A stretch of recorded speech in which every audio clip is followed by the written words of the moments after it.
아까 영상을 보면서 1부 때 어떤 청년이 울더라고요. 감격해서 우는 모습도 있고, 우리 62년 동안 지켜주신 하나님께 감사하고, 또 앞으로 우리가 이끌어갈 또 하나님 70년, 80년 하나님이 주실 은혜들을 소망하며 살아가는 우리 귀한 교회가 되기를 주님의 이름으로 축복합니다. 사랑하는 성도 여러분, 용기에 관한 명언들이 찾아보니까 몇 가지가 있습니다. 제가 한번 읽어드릴게요. 용기란 두려움을 극복하는 능력이 아니라 두려움을 느끼면서도 나아가는 힘입니다 라고 되어 있고요. 또 용기란 자신을 발견하고 자신을 믿는 힘입니다 라고 되어 있습니다. 그리고 용기란 무모함이 아니라 두려움을 극복하고 나아가는 힘입니다 라고 되어 있고요. 또 비슷하지만 이분이 있습니다. 용기란 무모한 행동이 아니라 두려움을 극복하고 나아가는 힘이다 라고 말하고 있습니다. 그리고 용기란 자신을 믿고 자신의 꿈을 향해 나아가는 힘입니다 라고 얘기합니다. 용기에 관한 명언들이 사람들 세상에 많이 있습니다. 여러분한테 물어보겠습니다. 예수님은 어떤 분이십니까? 여러분에게 예수님은 어떤 분으로 생각하십니까? 저는 이렇게 생각합니다. 하나님께만 방향을 정하고 살아가면서 믿음의 본을 보여주신 분이 우리 예수님 아니실까요? 또 우리가 믿음의 사람인데요. 그러면 하나님은 어떤 분이십니까? 모험심을 불러일으켜 주시는 분이시고요. 우리 안에 신앙의 용기가 있는지 없는지 가르쳐 주시고 깨우쳐 주시는 분이 우리 하나님이십니다. 지금까지 누렸던 우리의 자신의 모든 삶을 깨트리는 것, 그게 바로 신앙이고 용기라는 것이죠. 나아가 하나님 앞에 내 발을 내딛는 믿음이 바로 신앙이고 용기라는 겁니다. 예수님 믿는 것 자체가 여러분에게 용기 아니십니까? 동시에 용기 있는 자가 예수님을 믿는 겁니다. 믿음이란 무엇일까요? 주님과 함께 미지의 세계를 향해 발을 내딛는 것이 바로 믿음이라는 겁니다. 그런 점에서 믿음이란 지금까지 누렸던 우리의 기득권을 버리고 기득권을 내려놓고 용기 있는 자, 그리고 예수님과 함께 세상을 향해 또 주님의 주신 세상을 향해 도전해 나가는 것이 바로 우리의 믿음의 사람들이 되어야 합니다. 여러분이 한 번 더 물어보겠습니다. 용기란 무엇입니까? 사전적 의미는 마음 깊은 곳에서 우러나는 힘이라고 되어 있습니다. 두려움과 맞서서 자신의 한계를 넘어서려고 할 때에 거기에 용기가 있다는 겁니다. 그런데 용기는요, 단지 위험을 무릅쓰고 넘어가는 것이 용기가 아닙니다. 자신의 신념을 지키기 위해서 내가 살아가는 삶 속에 작은 것도 용기를 내어서 결정하는 것이 바로 용기라는 겁니다. 오늘 본문에요, 용기가 있는 한 사람이 나옵니다. 누굽니까? 바로 베드로입니다. 그런데 오늘 배경을 잘 보십시오. 베드로가 나올 때에 그 당시의 시간은 어떤 상황입니까? 오늘 본문에 밤 사경으로 되어 있습니다. 성경에 나오는 경이란 말은요, 파수병들을 말합니다. 뭐냐면 교대하는 시간, 파수들이 지키면서 하는 시간들이 바로 파수꾼, 그 경이라는 겁니다. 그럼 구약시대는요, 경은 3경으로 나뉘어졌습니다. 1경은요, 저녁 6시부터 저녁 10시까지고요. 2경은 저녁 10시부터 새벽 2시까지. 3경은 새벽 2시부터 새벽 6시까지가 상경입니다. 그런데 예수님 당시에 로마 시대에 속박 속에 있던 이스라엘 백성들은 4개의 사경으로 나눠져 있습니다. 1경은요, 오후 6시부터 9시. 2경은 오후 9시에서 12시. 3경은 12시에서 새벽 3시. 4경은 새벽 3시에서 새벽 6시입니다. 그러니까 이 사경이란 시대가 무엇이냐? 바로 먼 동이 트오르는 시대였습니다. 시간이었습니다. 이때 제자들이 어디에 있습니까? 갈릴리 바다의 가운데 두려움에 떨고 있습니다. 그 본문이 오늘 본문 속에 나옵니다. 우리 24절 말씀을 같이 한번 읽도록 하겠습니다. 같이 읽겠습니다. 시작. 배가 이미 육지에서 술이나 떠나서 바람이 거스름으로 물결로 말미암아 고난을 당하더라. 아멘. 바람이 거슬러 말미암아 두렵고 떨고 있는데 고난을 당하는데 예수님 어디에 계셨습니까? 오늘 본문 속에 예수님 어디에 계십니까? 그 배에 예수님은 같이 계시지 않으셨습니다. 어디에 계셨냐면 홀로 산에 올라가셨다고 되어 있습니다. 복음서에 보면요, 예수님이 홀로 산에 올라가셨다고 되어 있습니다. 성경을 보면요, 예수님이요 사람들과 만남이 많은 가운데서 그 사람과의 만남을 단절시킬 때가 있습니다. 예수님은 습관적으로 홀로 있기를 원하시는 분이셨습니다. 그래서 그 당대 사람들이 관심은 무엇이었느냐, 이 사람을 왕으로 세우고 우리를 구원해 줄 거라는 삶이 있을 때에 예수님은 그들과의 시간을 단절하고 어디에 가 계시냐? 산에 올라가셨습니다. 오늘 본문에 보면 기록되어 있습니다. 오늘 본문 23절을 보십시오. 우리 23절 말씀을 같이 한번 읽도록 하겠습니다. 같이 읽겠습니다. 시작. 우리를 보내신 후에 기도하러 따로 산에 올라가시니라. 저물매 거기 혼자 계시더니. 아멘. 오늘 본문의 이 본문 앞에가 무엇이냐? 오병이어의 기적의 사건입니다. 물고기 2마리와 보리떡 5개로 5,000명을 먹이고 남은 강줄이가 12강줄이라고 되어 있는 사건이 있습니다. 그 오병이어의 기적을 보고 사람들이 뭐라고 생각했을까요? 우리를 고난에서 굶어 죽음에서 구원해 주실 자, 세상의 왕, 정치적인 왕으로 세우려고 했습니다. 그러나 예수님은 세상의 왕이 되는 것을 원치 않으시고 오히려 그 자리를 피해서 홀로 산에 올라가 기도하셨다는 겁니다. 그 사건 가운데 이어지는 본문이 오늘 이 본문입니다. 오늘 본문에 보면요, 누가 나오냐? 용기와 도전하는 한 신앙인의 한 제자가 나옵니다. 누구입니까? 우리가 읽었던 베드로입니다. 예수님이 홀로 산에 올라가셨고 갈릴리 바다에는 파도가 힘을로 치고 있습니다. 그래서 이들은 두려워합니다. 그런 가운데 이 어두컴컴한 그 가운데 그 순간에 예수님이 물 위로 걸어오십니다. 그들을 보았을 때 그들이 뭐라고 했습니까? 처음에는 유령이라고 말합니다. 두려워 떨며 어찌할 바를 몰랐다고 되어 있습니다. 그런데 바다 위로 걸어오신 예수님이 뭐라고 말씀하십니까? 나다. 두려워하지 말라고 말씀합니다. 오늘 말씀을 읽다 보면요, 신앙이란 무엇인가? 도전이고 모험이라는 겁니다. 우리가 서 있는 자리를 언제든지 박차고 누구의 부르심 앞에 나가야 되냐면 하나님의 부르심 앞에, 예수님의 부르심 앞에 나아가는 것이 바로 신앙이라는 겁니다. 그녀는 물 위를 걸으신 예수님께 묻습니다. 그리고 이렇게 말합니다. 베드로가 대답하되 주여, 만일 주님이시거든 나를 명하사 나로 물 위로 걸어하소서라고 되어 있습니다. 무슨 말씀일까요? 당신이 정말 주님이십니까? 당신이 나의 스승이십니까? 당신이 하나님의 아들이십니까? 당신이 바로 메시아이십니까? 그렇다면 나에게 물 위로 올라오라고, 걸어오라고 명해 주십시오. 이 말 속에는 베드로가 살아왔던 자신의 삶의 모습에서 다른 방향의 모습이 있습니다. 우리는 이 땅에 발을 딛고 사는 인간들입니다. 그런데 지금 이 베드로는 파도 치는 그 한복판에 누구를 만나고 있느냐? 주님이 명령하시면 나도 이 바다 위가 물결이 땅으로 바뀔 것을 믿고 나아가고 있습니다. 그 이유가 무엇일까요? 예수님 때문이었습니다.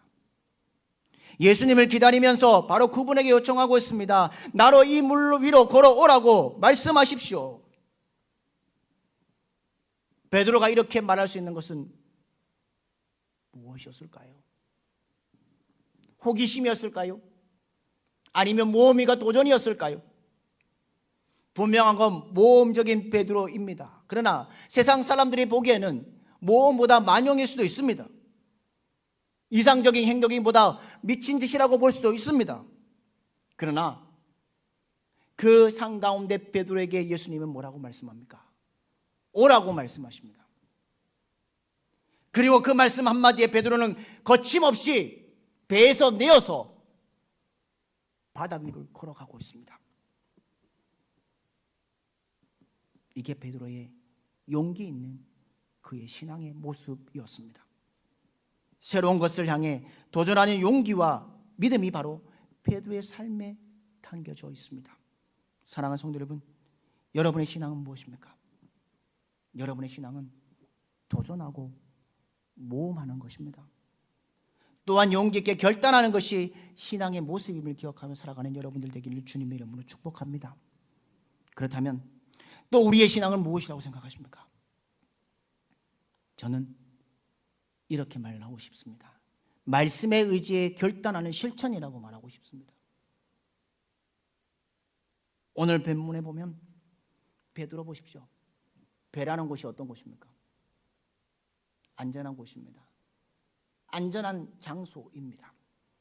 삶의 안전한 판이 있는 곳입니다. 그런데 그 자리를 벗어나고 있습니다. 그냥 저는 낯선 곳, 세상에 보이지 않는 물 위를 걸어가고 있습니다. 물 위로 걸어갔을 때에 어떤 일이 벌어집니까? 하나님의 말씀의 기적의 곁에서 예수님을 향해 걸어가고 있습니다. 여러분은 왜 오늘 이 자리에 오셨습니까? 여러분은 왜 이 자리에 와서 이 하나님께 예배를 드리십니까? 예수님이 진리이기 때문입니다. 그분이 우리를 살려주시고 우리에게 생명을 주시고 우리를 자유케 하시고 우리를 지유케 하시는 분이시기 때문입니다. 그분 안에 있으면 하늘에 있는 지혜가 있고 그분 안에 있으면 인생의 길이 있기 때문에 예수님께 나아갈 수 있는 길이 있다는 겁니다. 그 예수님 때문에 우리가 주님의 주신 새 생명 앞에 동참할 수 있는 인생이 된다는 겁니다. 이처럼 베드로가 인생의 모험을 할 수 있었던 것은 누구 때문이었습니까? 바로 예수님 때문입니다. 그렇다면 예수님은 어떻게 베드로에게 다가오셨습니까? 주님은 베드로에게 말씀하셨습니다. 오늘 보면 27절 말씀 보십시오. 우리 27절 말씀을 같이 읽도록 하겠습니다. 시작. 예수께서 즉시 이르시되 안심하라 나니 두려워하지 말라. 아멘. 쉽게 말하면 나다, 내가 예수다, 내가 너의 스승이다, 내가 왔으니까 너희들 뭐 하라고요? 안심하라는 겁니다. 두려워하지 말라는 겁니다. 사랑하는 성도 여러분, 이 세상에 나다라고 말할 수 있는 분 있으십니까?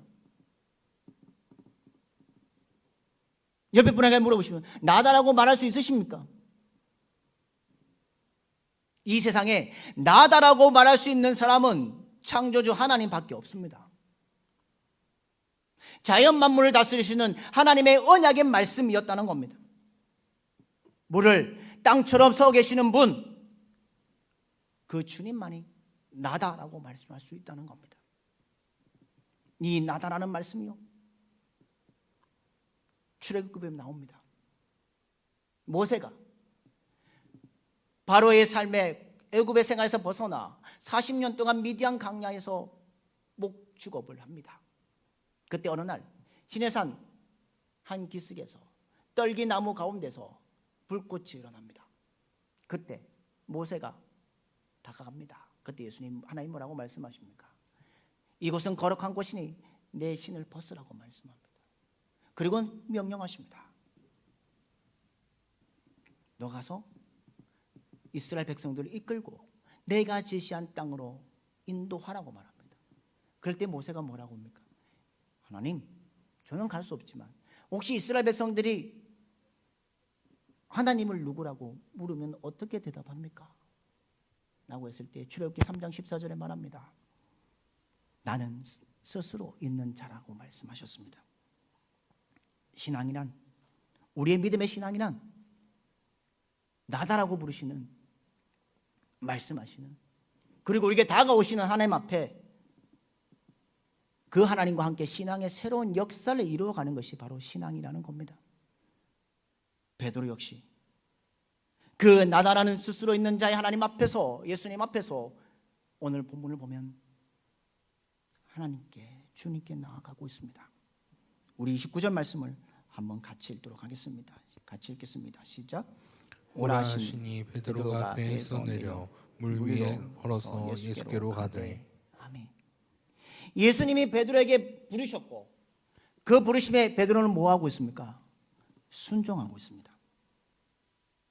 우리의 신앙은요, 하나님의 말씀의 신앙이 전제가 되어야 합니다. 하나님의 말씀이 없는 신앙은 신앙이 아닙니다. 하나님 말씀 없는 열정은 한낱 신념에 머물 겁니다. 하나님의 말씀이 전제되지 않는 행동은 이기적인 행동입니다. 그래서 말씀이 필요합니다.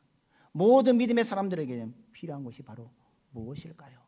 바로 하나님의 말씀입니다. 오늘 베드로도 하나님 말씀 없이는 배에서 뛰어나올 수 없습니다. 배를 벗어나 물 위로 걸어올 수 없습니다. 배를 벗어나 물 위로 걸어올 수 있던 것은 무엇이었을까요? 무모한 행동이었을까요? 신앙이었다는 겁니다. 뭘 기다렸느냐? 하나님의 말씀을 기다린 겁니다. 말씀이 주어지면 그 말씀에 따라 앞으로 나아가고 말씀에 멈춰설 수 있는 것이 바로 신앙이라는 겁니다. 하나님 말씀에 따라 순종하며 살아가는 여러분들 되기 원합니다. 그리고 여러분이 주님과 함께 내딛는 발걸음 하나하나가 신앙의 삶을 살아가는 여러분들 되기를 주님의 이름으로 축복합니다. 하나님 말씀에 순종하게 되면 어떤 일이 벌어집니까? 치유가 일어납니다. 생명의 회복이 일어납니다. 오늘 보여진 기적의 역사들이 일어납니다. 베드로가 말씀에 순종했을 때 물 위로 걸었다는 겁니다. 하나님 말씀에 의지했을 때에 물 같은 그 바다 물결이 마른 땅처럼 걸어가는 역사들이 일어났다는 겁니다. 사랑하는 믿음의 성도 여러분, 바다 위를 걸었던 그 베드로가 절반쯤 갑니다. 그런데 어떤 일이 벌어집니까? 물을 봅니다. 처음에는 예수님 보고 배 밖으로 나왔는데 중간쯤 가다 보니까 이제 물을 봅니다. 그리고 앞을 보고 뒤를 돌아보니까 너무 힘든 상황들이 보입니다. 우리가 사는 세상도 이렇습니다. 우리는 신앙과 불신앙이 교차하는 시대를 살고 있습니다. 확신과 의심이 뒤엉켜 있는 자리에 우리가 서 있습니다. 우리가 신음하는 자리에 서 있습니다. 고통하는 자리에 있습니다. 바로 그 자리가 베드로였던 것처럼 우리도 그 자리에 서 있습니다. 그러나 우리가 분명히 알아야 할 것이 있습니다. 신앙을 가지면 다 잘 보인다는 겁니다. 내 문제도 다 잘 보이고요. 내 이웃의 문제도 다 보이고요.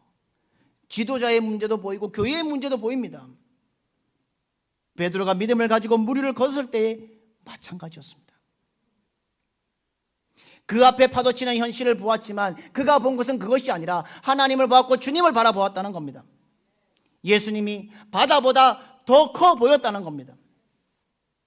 예수님의 부르심에 잡다한 소음 소리에 들린 것이 아니라 예수님을 바라보았을 때에 그는 물 위를 걸어가는 역사가 일어났습니다.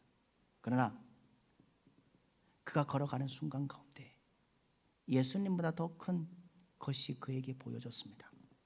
그때에 무너집니다. 물에 빠집니다. 그때 베드로가 예수님께 뭐라고 말을 합니까?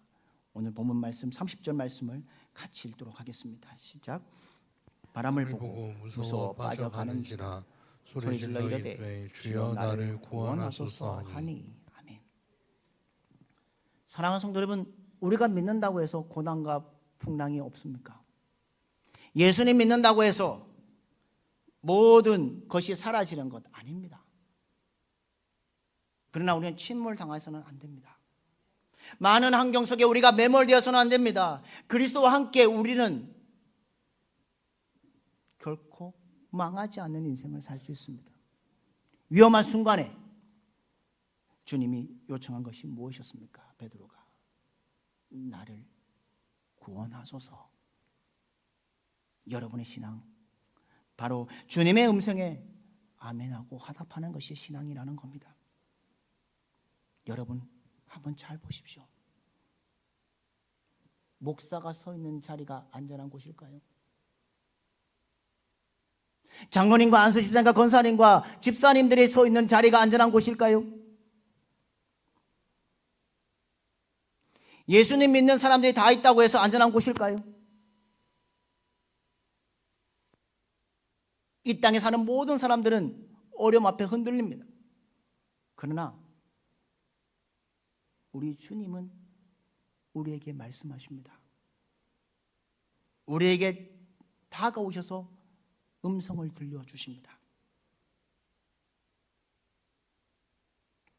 우리도 그 주님만 불러야 되지 않겠습니까? 베드로처럼 간구해야 되지 않겠습니까? 주님, 나를 구원해 주십시오. 내 위기에서 벗어나게 해 주십시오. 주님께서 나를 건져 주십시오라고 고백하는 여러분들 되기를 주님의 이름으로 축복합니다. 우리가 예수님을 믿음으로 여기까지 왔습니다.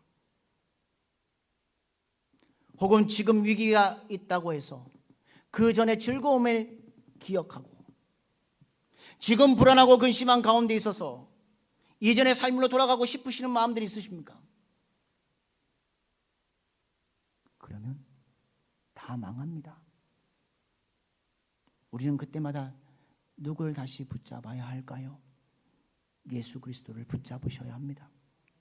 다시 주님을 향해 앞으로 나아가야 합니다.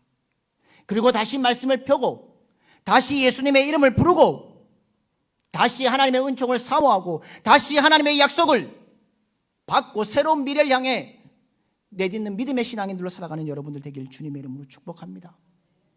사랑하는 성도 여러분, 신앙은 모험이고 용기입니다. 두려움도 생길 수 있습니다. 때로는 근심이 우리를 찾아올 수 있습니다. 그러나 그 두려움을 넘어 하나님 앞에 나아갈 수 있는 신앙의 삶이 바로 참된 신앙의 모습이라는 겁니다. 지금도 하나님은 우리를 향해 말씀합니다. 나니까 안심하고 두려워하지 말고 나와 함께 이 세상을 향해 하나님이 주신 미지의 세계를 향해 달려가라고 말씀하실 겁니다. 우리의 삶에 어려움이 다가오십니까? 우리를 힘들게 하는 것이 있으십니까? 가정의 문제, 재정의 문제, 물질의 문제, 인간관계의 문제들이 다가오지만 주님은 우리에게 말씀합니다. 붙잡으셔서 그 손길을 의지해서 배에 태우시고 삶의 안전한 곳으로 인도하시는 주님이 여기에 있습니다. 사랑하는 믿음의 성도 여러분, 베드로가 그런 굳건한 믿음을 가지고 용기가 될 수 있던 삶이 무엇입니까? 예수님처럼 물 위를 걸을 수 있었던 것은 무엇이었습니까? 그 신앙 앞에 모험이고 도전이고 용기 가운데 그 길을 걸어갔습니다. 무너졌지만 우리도 이 세상의 풍파 앞에 무너질 수 있습니다. 그러나 세상의 풍파를 이길 수 있는 건 바로 우리의 믿음이 더 필요하다는 겁니다. 우리 인생 가운데 의심하지 말고 예수님께 나아가는 여러분들 되기를 주님의 이름으로 축복합니다. 이 땅이 어려움의 산 가운데 있지만 풍랑이 있지만 이걸 바라보는 것이 아니라 저 앞에 계시는 주님을 바라보고 용기 있게 신앙의 삶을 살아가는 여러분들 되기를 주님의 이름으로 축복합니다. 세상의 풍랑과 경랑이 다가와도 이겨내므로 하나님이 기뻐하시는 믿음의 성도들 한 분 한 분 되시기를 주님의 이름으로 축복합니다. 여러분, 내 믿음이 위대한 것 아닙니다. 내가 믿는 예수님이 위대하십니다. 그분을 믿으십시오. 그분의 말씀에 의지하십시오. 그분의 말씀에 순종하는 자가 되십시오. 그 말씀을 향해 달려가는 여러분들 되십시오. 믿음의 도전을 하는 여러분들 되길 주님의 이름으로 축복합니다. 사순절 두 번째 주일을 보내고 있습니다. 그냥 사순절을 보내면서 우리의 신앙이 그냥 이 자리에 멈춰 있는 신앙이 되면 안 됩니다. 우리의 신앙을 바꾸어 가야 합니다. 하나님이 기뻐하시는 신앙으로 삶을 살아가야 합니다. 그렇다면 우리는 도전해야 합니다. 그리고 용기 있게 나아가야 합니다. 그럴 때 하나님이 주신 놀라운 축복이 있습니다. 사랑하는 믿음의 성도 여러분, 이번 한 주간 띠사순절을 보내면서 우리의 믿음 앞에 소극적인 믿음의 삶이 아니라 주님을 바라보며 도전하는 인생들 되시길 주님의 이름으로 축복합니다. 이 사순절 기간 동안에 우리의 믿음이 성장하는 시간들이 되길 원합니다. 이 고난 앞에 좌절하고 무너져 있는 인생이 아니라 하나님을 바라보고 주님을 바라보고 세상의 풍파를 땅으로 만들었던 삶처럼 평안한 길을 걸어간 것처럼 행복의 길을 걸어갔던 것처럼 그 길을 걸어가는 여러분들 되기를 주님의 이름으로 축복합니다. 그 믿음에 쓰셔서 주님 앞에 귀한 상급들로 채워지는 믿음의 성도들 한 분 한 분 되시기를 주님의 이름으로 축복합니다.